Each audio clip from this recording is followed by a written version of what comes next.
Hello, my name is Ivan Taylor, and I'm from Ontario, Canada. And I'd like to talk to you today about some work that some colleagues and I have done on the social, economic, and environmental impact of the Canadian oil sands. When we did this work, we used a technique called system dynamics. And I'll begin by describing what system dynamics is and how we used it. Then give you an overview of the model that we built, and then I'll get into the submodels. So we talk about the oil extraction and shipping submodel, the First Nations people model, and the social, economic, and environmental well-being models. And then we'll get into conclusions and future work. So system dynamics is a computer simulation technique. And when I talk to my students about system dynamics, I describe it as a highly interconnected system of first order differential equations with boundary conditions solved using numerical methods. And that's a very big mouthful. But primarily what I'm saying here is that we're using calculus. And with calculus, we can model the behavior over time of the important variables in the model. And when I talk to my clients, I describe system dynamics as a system, a simulation method that tells you where you are, how you got there, and where you're headed if nothing changes. And then if you don't like where you're headed, you can change the system to consider alternative futures that might be lead you to a better future environment or system.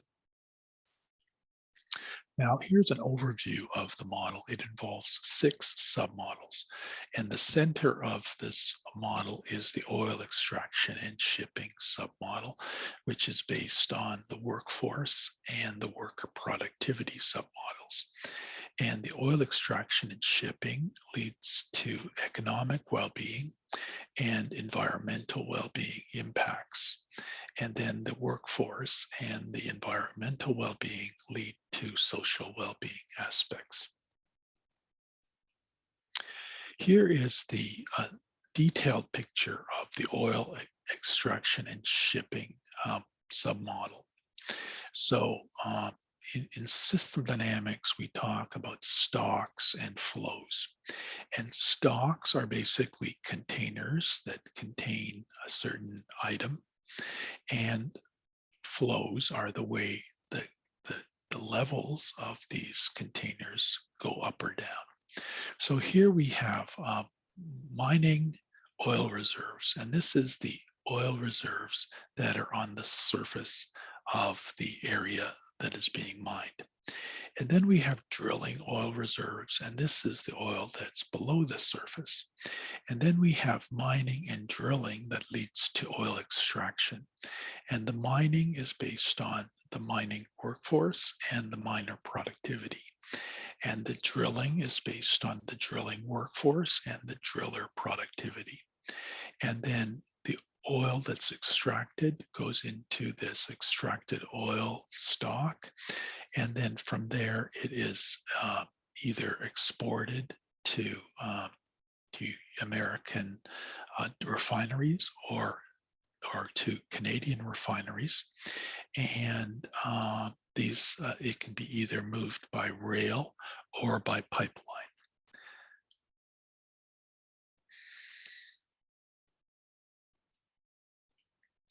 Now, in this model, we tried to build a validated model. There's 2 types of system dynamics models, which are exploratory models and validated models. And in a validated model, we like to compare the model to data. And so here we have the data for oil extraction in blue, and the model results in pink. And this data came from Canada's energy regulator, who monitors oil extraction. And there is historical data from 2012 to 2019. 2019. And then there was a prediction that there would be a dip in oil extraction in 2020, and then there would be recovery, and then the energy regulator projected into the future oil extraction to 2050. And the projection that they did was based on their knowledge of the policies that are currently in place in Canada, and also policies that may come into effect in the future. And you can see here that our model does a pretty good job of tracking the data. And so that gives us confidence that our model for oil extraction is fairly good. Then there's also the shipping aspect of the model. And here is the data from Canada's energy regulator. And again, you can see that the relationship between the model and the data looks very good. The model matches the data. So we can have confidence that our model is a good representation of the reality, and therefore is a validated model. Now we'll get into scenarios. So we have historical data from 2012 to 2019 or 2020, and then we look into the future. And we have three scenarios that we examined. The first scenario was a baseline counterfactual when there was no COVID crisis, and in this case, you can see that the oil extraction it has this kind of a pattern. And then we have two other scenarios with a COVID shock in 2020 and a quick recovery showing in this line number 2, and then a COVID shock with a slow recovery, which takes 5 years to start recovering. And you can see that after about 30 years, the oil extraction rates become very similar. So there is a shock to the system, but there is some recovery. And that recovery can be quick or it can be slow. Now we'll get into the social impacts of the oil extraction process. And we have this idea that First Nations people are the primary people that are affected by the oil industry in Canada. And we have this idea that the First Nations people may depart the area based on the amount of emissions that are produced by the oil industry in this area. So we have an effect of emissions on the departure time, and we have a normal departure time to leave the area, which could be, for example, the life expectancy of the First Nations people. And we also have this idea of services that are provided by the oil industry. And these services are based on a desired amount of services and the actual amount of services provided. And then there's a gap between the desired and the actual that's closed over time. And the desired services could be greater than the current services, or it could be less than the current services. And that amount of desired services is based on the service density, which is based on the population in the area. So with services, we provide social well-being, and the social well-being is calculated as the services per capita currently provided compared to the initial services per capita for First Nations people in 2012. So it's a relative value compared to the historical value. So here is the results of the social well-being calculations for the three scenarios. And it starts at 1, which shows that the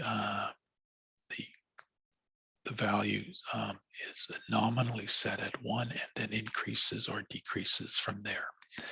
And we can see here the three scenarios with the counterfactual of no COVID crisis. We see that more services are provided when the COVID crisis impacts on the extraction process and the profitability of the oil industry.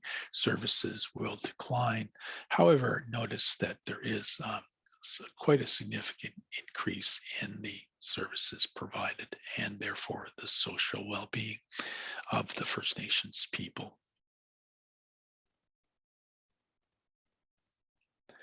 And now let's look at the economic well-being. And we see here that we have extraction of oil, and these oil industry pays royalties and taxes that go to the Canadian government to provide services for all Canadians.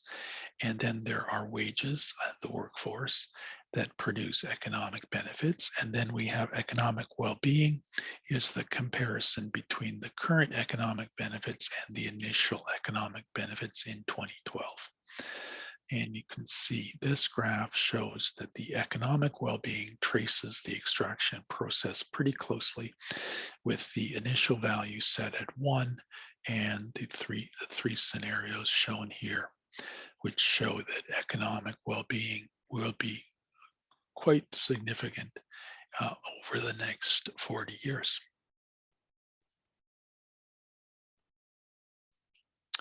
And now we'll get into environmental well-being. So here we have a number of aspects of the environment. We have the land available and the land used, the water available and the water used, and the emissions that are produced by mining and drilling.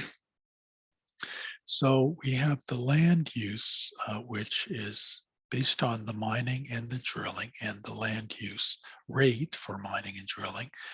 And there's also this possibility of reclamation that is once the mining and drilling is finished, there will be a reclaiming of the land to become available again. And then there's water available and water used based on the mining and drilling and the water use rate. And there's possibility of recycling from mining and recycling water from drilling. And these numbers, these rates and recycling reclamation rates were provided by Natural Resources Canada. And then we have the emissions that are produced by the mining and drilling.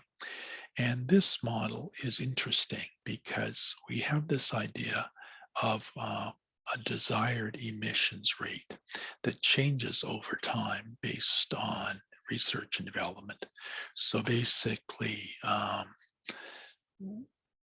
we see that the emissions rate is reduced over time. And so here is the data from the energy regulator, Canada's energy regulator, showing the emissions per barrel from mining. And there's a similar graph for drilling.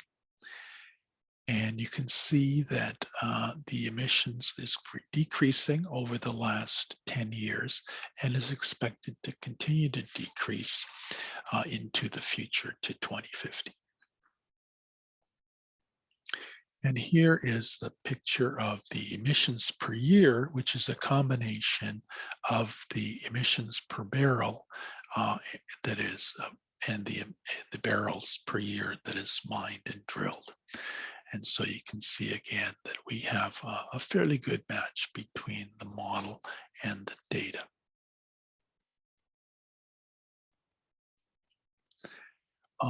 Now we'll get into environmental well-being, and we have an idea of wildlife with births and deaths and hunting. And then we have the wildlife is based on the land available. And we have a similar model of fish, and the fish is our fish deaths is based on the water available. And then we have a composite view of environmental well-being based on the relative levels of wildlife, the relative levels of fish, and the relative levels of emission compared to the 2012 numbers. And that gives us values for environmental well-being. And we can see here the graph for environmental well-being starts at 1 and is significantly reduced over time, with some possibility of